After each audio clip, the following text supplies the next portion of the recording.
नमस्कार, आप देख रहे हैं देवभूमि। मैं हूं आपके साथ उन्नति भटनागर। बुलेटिन की शुरुआत करते हैं महत्वपूर्ण खबर के साथ, जहां जोशीमठ में असुरक्षित भवनों को तोड़ने की कार्रवाई शुरू हो गई है।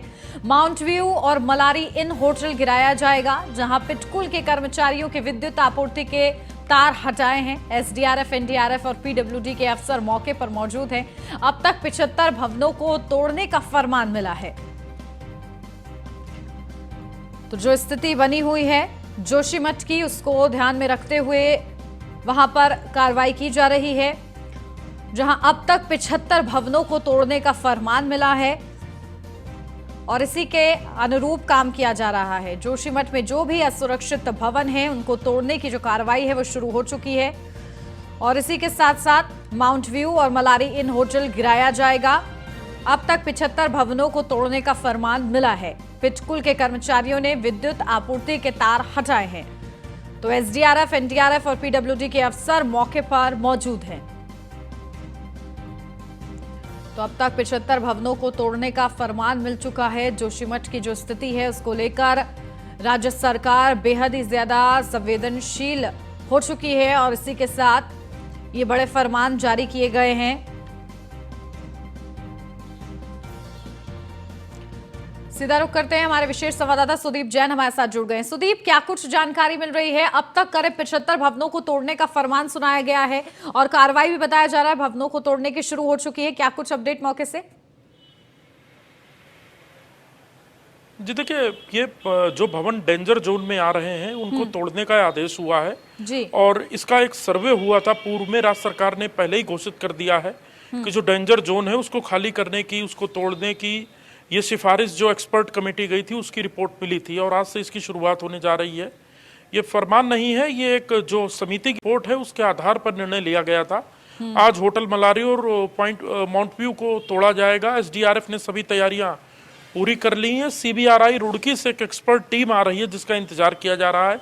आज से भवनों को तोड़ने का काम जहां एक और शुरू हो रहा है, वहीं विस्थापन यानी जो लोग क्षतिग्रस्त भवनों में हैं उनको शिफ्टिंग के भी काम में और तेजी लाई जाएगी। मुख्यमंत्री ने थोड़ी देर पहले मौजूद अफसरों से बातचीत भी की है और निर्देश भी दिए हैं। बिल्कुल। तो देखिए, रिपोर्ट के आधार पर जिस तरीके से आप बता रहे हैं सुदीप, काम किया जा रहा है वहां पर फिलहाल कितनी तत्परता मौके पर है और किस तरीके से टीम्स वहां पर तैनात की गई हैं? एनडीआरएफ, एसडीआरएफ सभी मौके पर हैं।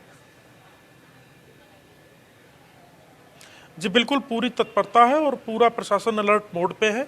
लोगों को हटाया जा चुका है मौके पर और जो होटल ध्वस्त किया जाना है उसके बाहर क्रॉस के निशान और जो भवन खतरे के जद में उनमें लाल रंग के क्रॉस के निशान लगाए जा चुके हैं। तैयारी ये की गई है कि भवनों को तोड़ते वक्त किसी भी प्रकार से कोई हादसा ना हो। विद्युत काट दी गई है और ऊर्जा विभाग अपने क्षतिग्रस्त होने वाले जैसे उनके ट्रांसफार्मर हैं या बड़े उपकरण और पोल समेत इनका भी आकलन यूपीसीएल की टीमें कर रही हैं। अतिरिक्त डॉक्टर्स तैनात किए गए हैं। कल जिनके आदेश हुए थे 2 दर्जन से अधिक डॉक्टर भेजे जा रहे हैं। यदि किसी की तबीयत बिगड़ती है, कोई आपात स्थिति होती है तो स्वास्थ्य की सेवाएं पूर्ण हो। मुख्य सचिव भी आज एक और बैठक कर रहे हैं। मुख्य सचिव प्रतिदिन जोशीमठ आपदा पर समीक्षा बैठक करेंगे। इसी के क्रम में वो आज भी बैठक कर रहे हैं। 3 जमीनों का चिन्हीकरण हुआ है जहां लोगों को पुनर्वासित किया जाना है। बिल्कुल। और कब तक इन भवनों को ढा दिया जाएगा सुदीप, जो चिन्हित किए गए हैं? जी, इनकी कोई टाइम लिमिट नहीं है, पर आज से इनकी शुरुआत हो रही है। पहले होटल तोड़े जाएंगे, इसके बाद जो, क्योंकि ये होटल बड़े भी हैं और डेंजर जोन में है, फिर भवनों को ध्वस्त करने का काम शुरू किया जाएगा। बिल्कुल ठीक है सुदीप, बने रहिए आप हमारे साथ। लौटती हूँ आपके पास। मुख्यमंत्री पुष्कर सिंह धामी का कहना है कि जोशीमठ को बचाना और लोगों के जानमाल की सुरक्षा करना सरकार की पहली प्राथमिकता है।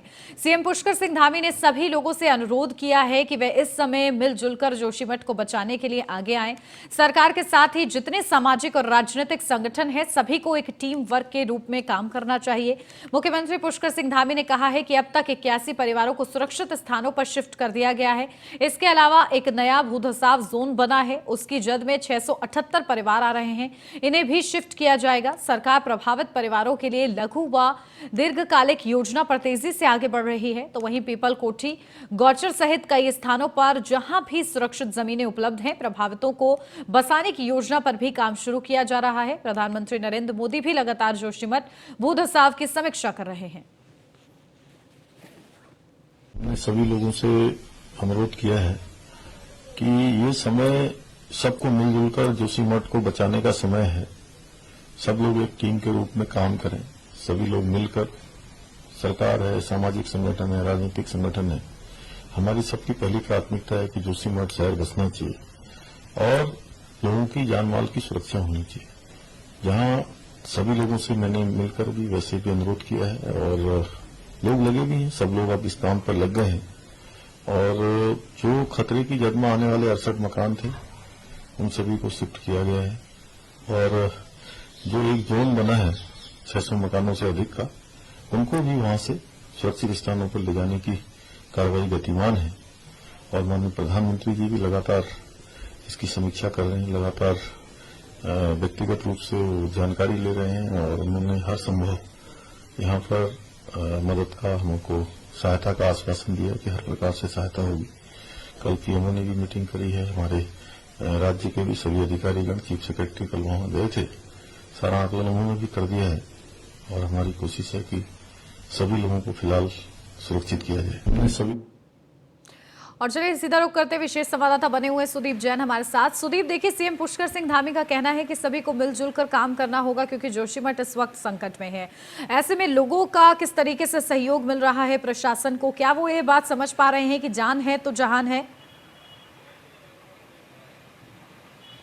जी बिल्कुल, देखिए मुख्यमंत्री पुष्कर सिंह धामी ने एक बड़ी अपील की है। ये ऐसी समस्या है जिसका भी हल ढूंढना, तत्काल इसके कारण तक पहुंचना बिना एक्सपर्ट्स की राय के असंभव है। राज्य सरकार की पहली कोशिश है जो लोग इन दरार वाले भवनों में, खतरनाक भवनों में रह रहे हैं, उनको सुरक्षित स्थानों पर पहुंचाया जाए और इसके बाद क्षेत्र के रीडेवलपमेंट पर काम हो। इसी कड़ी में एक और निर्णय लिया गया है, जो जोशीमठ क्षेत्र का ड्रेनेज प्लान, सीवरेज प्लान बनना है, इसका टेंडर 20 तारीख के लिए होना था, पर इसको प्रीपोन करते हुए 13 जनवरी कर दिया गया है। यानी राज्य सरकार अपनी सरकारी मशीनरी को एक्टिवेट करते हुए हर व्यवस्था को और तेजी से चुस्त दुरुस्त तरीके से आगे लाकर काम करना चाहती है। लिहाजा मुख्यमंत्री अपील भी कर रहे हैं और लोगों से सहयोग की उम्मीद कर रहे हैं। कई संगठन भी इसमें आगे आए हैं। हालांकि कांग्रेस जो विपक्षी दल है वो भी सहयोग की भूमिका की बात तो कहती है, पर राज्य सरकार को घेरने से भी नहीं चूक रही है कि जब भारतीय जनता पार्टी के प्रदेश अध्यक्ष महेंद्र भट्ट वहां से विधायक थे तब से समस्या चली आ रही, आखिर उन्होंने क्या किया। और आज जो राज्य सरकार के कैबिनेट मंत्री हैं वो सिर्फ घूम फिर के आ रहे हैं, कोई कैंप क्यों नहीं करता, मंत्रियों की ड्यूटी क्यों नहीं लगती कि वो जिम्मेदारी के साथ वहीं रहें, लोगों के बीच दुख दर्द बांटे, काम काज तेज हो, राहत बचाव काम को और तेजी से किया जाए, लोगों के लिए जो प्री फैब्रिकेटेड भवन बनने हैं उनमें तेजी लाई जाए, भूमि का जो चयन होना है उसमें तेजी लाई जाए ताकि लोगों को समय से विस्थापित किया जा सके। सर्दी का मौसम है और कल से पहाड़ों में मौसम भी बदलने वाला है।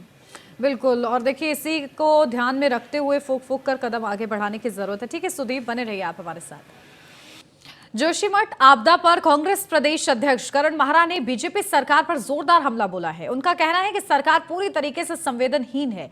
माहरा ने कहा है कि सरकार के मंत्री जोशीमठ पहुंच रहे हैं और हेलीकॉप्टर से हॉलिडे मनाकर वापस आ रहे हैं, जबकि सरकार को इस पूरे मामले को गंभीरता से लेते हुए एक मंत्रिमंडल की सदस्य टीम बनाकर जोशीमठ में कैंप कराना चाहिए था, लेकिन मंत्री जोशीमठ में जाकर हेलीकॉप्टर घुमाकर वापस आ रहे हैं। करण माहरा ने कहा है कि इससे सरकार की गंभीरता नजर आ रही है।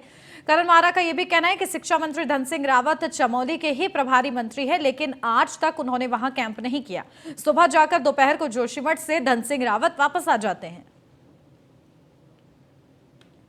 निश्चित तौर पे ये आपके लाइन ऑफ एक्शन क्या है, किस तरीके से आप चीजों को ले रहे हैं, इसको ये शो करता है।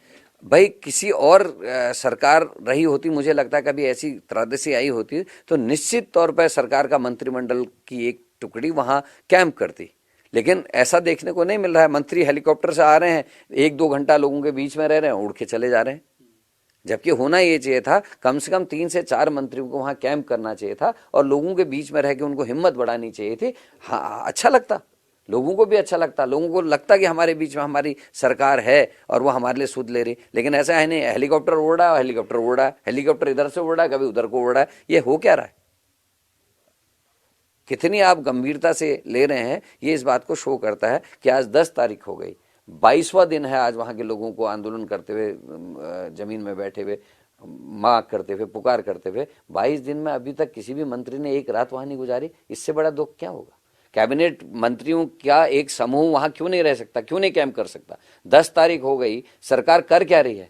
मैं धन सिंह रावत जी की बात करो, शिक्षा मंत्री हैं, वहां लोगों के प्री बोर्ड्स हो रहे हैं, क्यों नहीं रोके जा रहे हैं? लोग, अपना मकान टूट रहा है, माँ रो रही है, बाप बिलक रहा है, कारोबार बंद हो गया और बच्चों के प्री बोर्ड्स लिए जा रहे हैं। क्या शिक्षा मंत्री एक वहां आदेश जारी नहीं कर सकते थे कि 3 महीने तक कोई एग्जाम नहीं होंगे, हम इनके एग्जाम्स बाद में ले लेंगे? इतनी संवेदनहीनता है, नहीं ध्यान दे रहे हैं। कोई मंत्री वहां रहने को तैयार नहीं। प्रभारी मंत्री जी क्या एक रात भी रुके?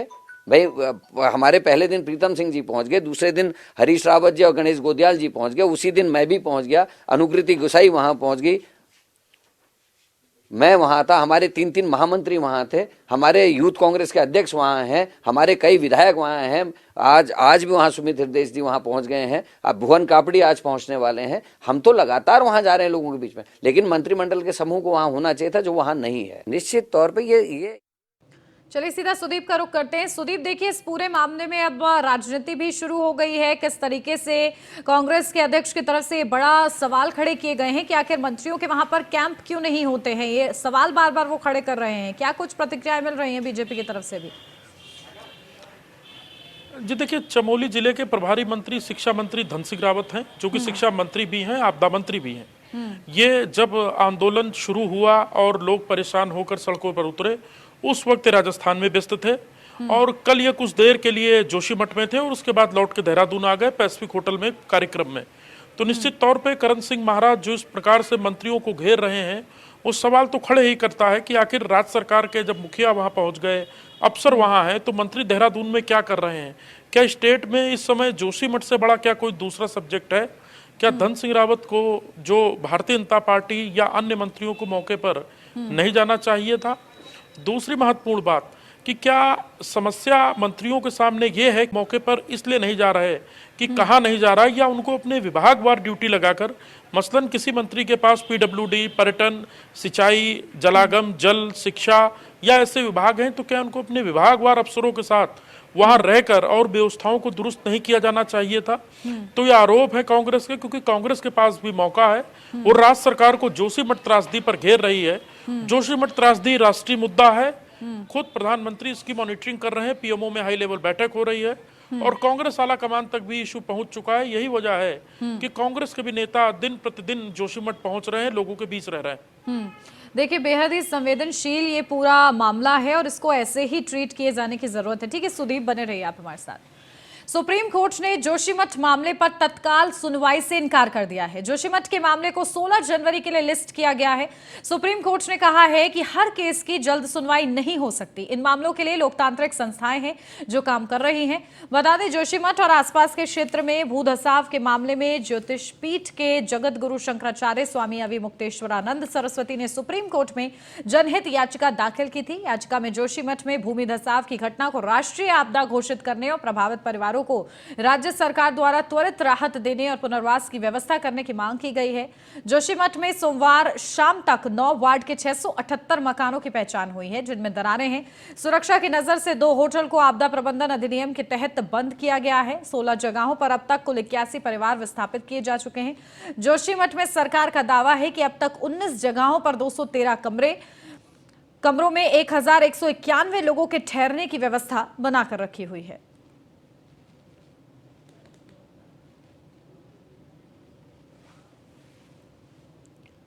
जोशीमठ आपदा पर आपदा प्रबंधन सचिव डॉक्टर रंजीत कुमार सिन्हा ने कहा है कि अभी विभाग की तरफ से 2 चीजों पर फोकस किया जा रहा है, जिसमें जल रिसाव के साथ आ रही मिट्टी की जांच हाइड्रोलॉजिकल टेस्ट से होगी। साथ ही जोशीमठ के लिए जीएसआई की टीम भी रवाना हो चुकी है और इसके साथ ही विभाग ने विस्थापन के लिए जिन जमीनों की तलाश की है उनकी सीबीआरआई द्वारा जियोलॉजिकल जांच की जाएगी ताकि भविष्य में कोई भी परेशानी ना खड़ी हो।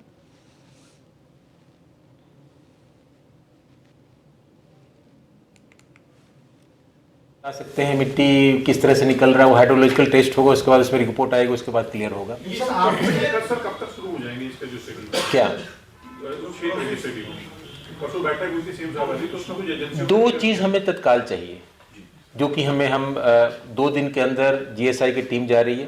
पहला तो 3 जमीन हमने चिन्हित किया है, वो 3 जमीनों का जियोलॉजिकल स्टडी ताकि वहाँ पे जो हमको रिसेटल करना है लोगों को, उसके लिए हम कार्रवाई कर सकें आगे। दूसरा, हमें चाहिए CBRI से जो घरों के डिज़ाइन बनने हैं स्पेसिफिकेशंस के साथ, और प्लस जो वेंडर जो कि जल्दी बना दे, वो CBRI से चाहिए हमें।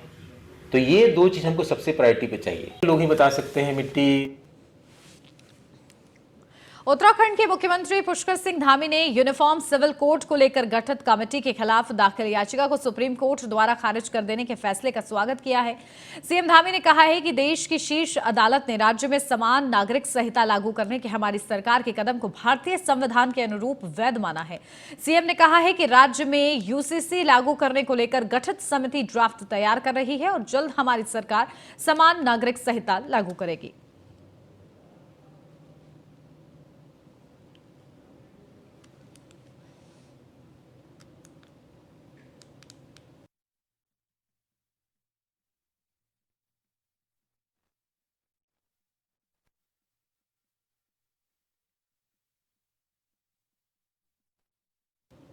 मुख्यमंत्री पुष्कर सिंह धामी ने राज्य सचिवालय में गन्ना विभाग की समीक्षा बैठक की, जिसमें विभागीय मंत्री के साथ आला अधिकारी भी मौजूद रहे। विभागीय मंत्री सौरभ बहुगुणा ने कहा है कि विभाग की तरफ से लगातार गन्ना किसानों के हित में काम किया जा रहा है, जिसमें इस वक्त पेराई सत्र शुरू होने से पहले ही पिछले वर्ष का गन्ना मूल्य का भुगतान कर दिया गया है। गन्ना मंत्री सौरभ बहुगुणा ने कहा है कि इकबालपुर शुगर मिल के विषय को छोड़ दिया जाए तो उस राज्य में गन्ना किसानों के भुगतान को सरकार की तरफ से 100% देने का काम कर दिया गया है, जो बड़ी उपलब्धि सरकार के लिए कही जा सकती है। तो वहीं दूसरी तरफ हरिद्वार से कांग्रेस विधायक वीरेंद्र जाति ने कहा है कि उनके द्वारा लगातार सरकार से मांग की जा रही है कि गन्ना किसानों के पिछले बिलों का भुगतान किया जाए, जिससे किसानों को राहत मिल सके। आज मैंने माननीय मुख्यमंत्री जी से मुलाकात की। अभी गन्ने की जो फसल है और फसल की कटाई लगभग आधे पर पहुंच चुकी है और सरकार द्वारा अभी तक गन्ना मूल्य की घोषणा नहीं की गई।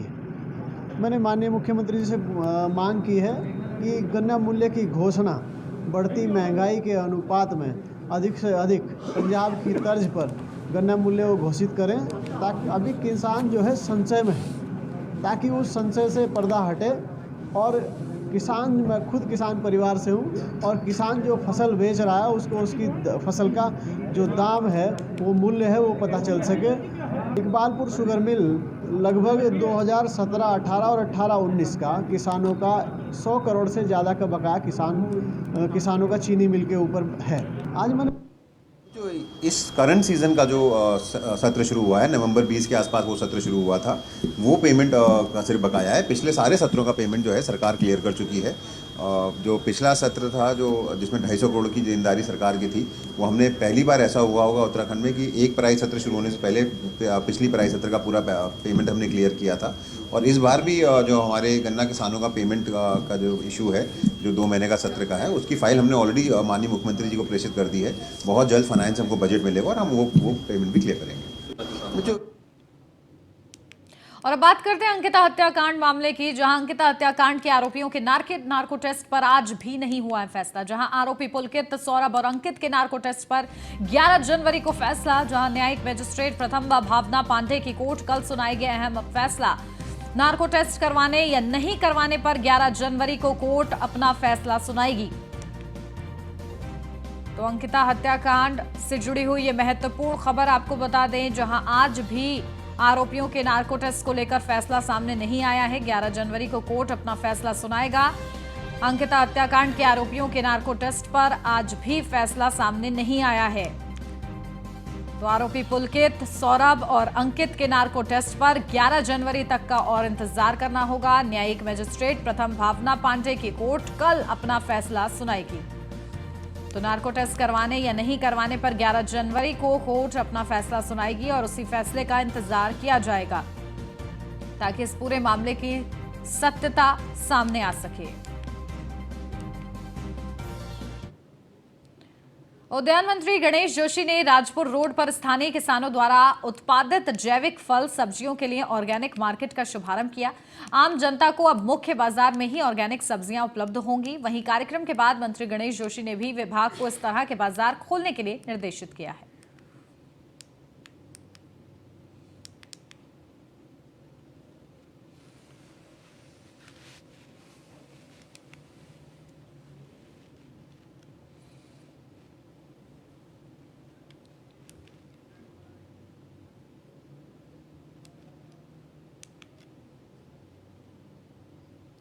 G20 शिखर सम्मेलन को लेकर ऋषिकेश में प्रस्तावित कार्यक्रम को लेकर पौड़ी डीएम ने संबंधित अधिकारियों की बैठक की। इस दौरान उन्होंने अधिकारियों को राष्ट्राध्यक्षों और प्रतिनिधियों की सुविधाओं को देखते हुए व्यवस्थाएं दुरुस्त करने और परमार्थ निकेतन के सौंदर्यीकरण के निर्देश दिए हैं। तो वहीं एसएसपी पौड़ी श्वेता चौबे भी परमार्थ निकेतन आश्रम पहुंची, जहां उन्होंने परमाध्यक्ष स्वामी चिंदानंद मुनि से कार्यक्रम को लेकर चर्चा की। इस मौके पर मुख्य विकास अधिकारी Apurva Pandey, Rajaji tiger reserve park के deputy director Kahkasha Naseem, CMO doctor Praveen Kumar और डॉक्टर आनंद भारद्वाज मौजूद थे।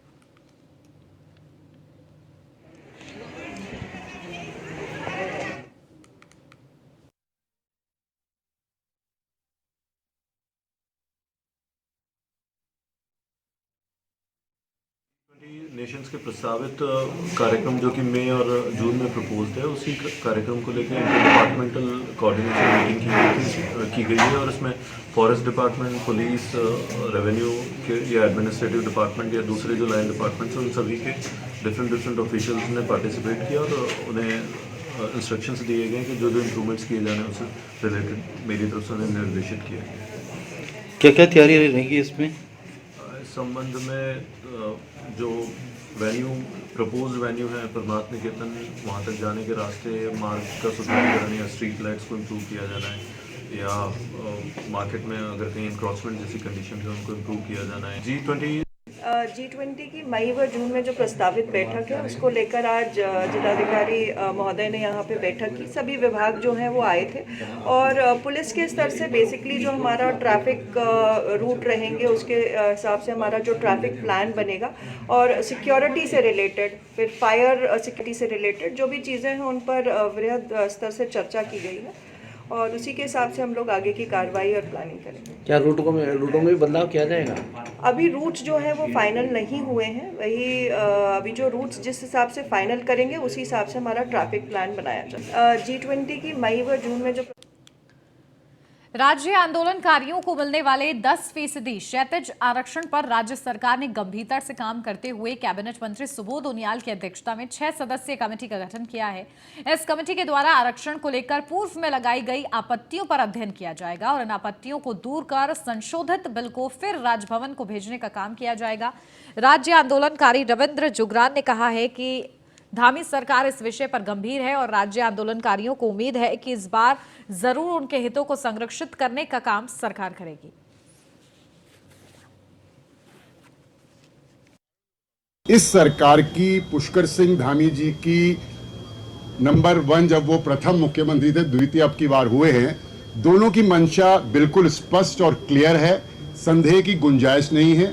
गवर्नमेंट क्षैतिज आरक्षण के मसले पर ऑलरेडी एक बार विधेयक जो है राज्यपाल जी को भेज चुकी है, उससे पहले कैबिनेट के निर्णय की संस्तुति भी भेज चुकी थी, लेकिन राजभवन से वो वापस लौट के आया तो सरकार की मंशा उसको पारित कराने की है। इसीलिए सब कमेटी बनाई है सुबोध उनियाल जी की अध्यक्षता में और 2 मिनिस्टर्स और हैं उसमें और मेंबर्स हैं, तो इसलिए गवर्नमेंट की मंशा पे कोई शक नहीं है।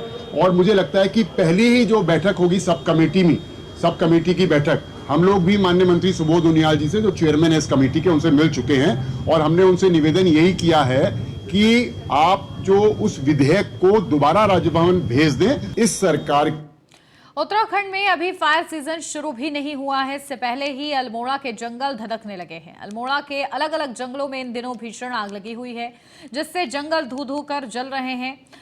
तो वहीं दावानल की घटनाओं से वन संपदा को भारी नुकसान पहुंच रहा है। बता दें कि 15 फरवरी से फायर सीजन की शुरुआत होती है। फायर सीजन के शुरू होने में अभी 1 महीने का समय बाकी है, लेकिन जंगल अभी से आग की भेंट चढ़ने लगे हैं। वहीं विभागीय अधिकारी इस सीजन में बारिश नहीं होने के कारण जंगलों में आग लगने का हवाला दे रहे हैं। हालांकि आग की घटनाओं से निपटने के लिए विभाग के पास कोई ठोस इंतजाम नहीं दिखाई दे रहे हैं। फिलहाल वन विभाग ग्रामीण की मदद से आगे की घटनाओं से निपटने का काम कर रहा है।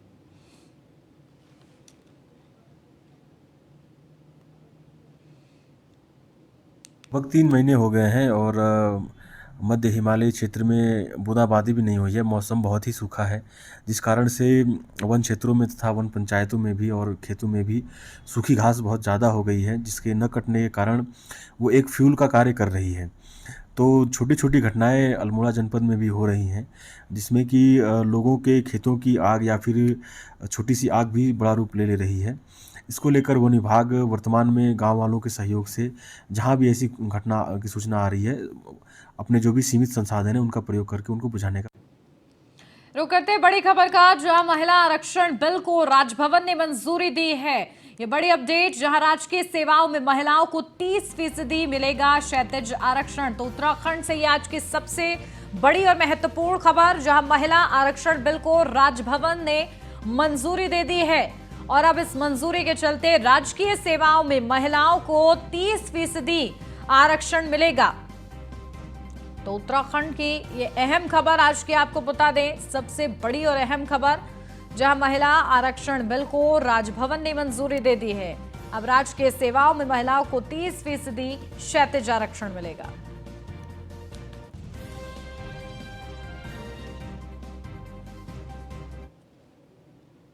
और इसी के साथ इस बुलेटिन में बस इतना ही। खबरों का सिलसिला आगे भी जारी है, आप बने रहिए न्यूज़ वन इंडिया के साथ।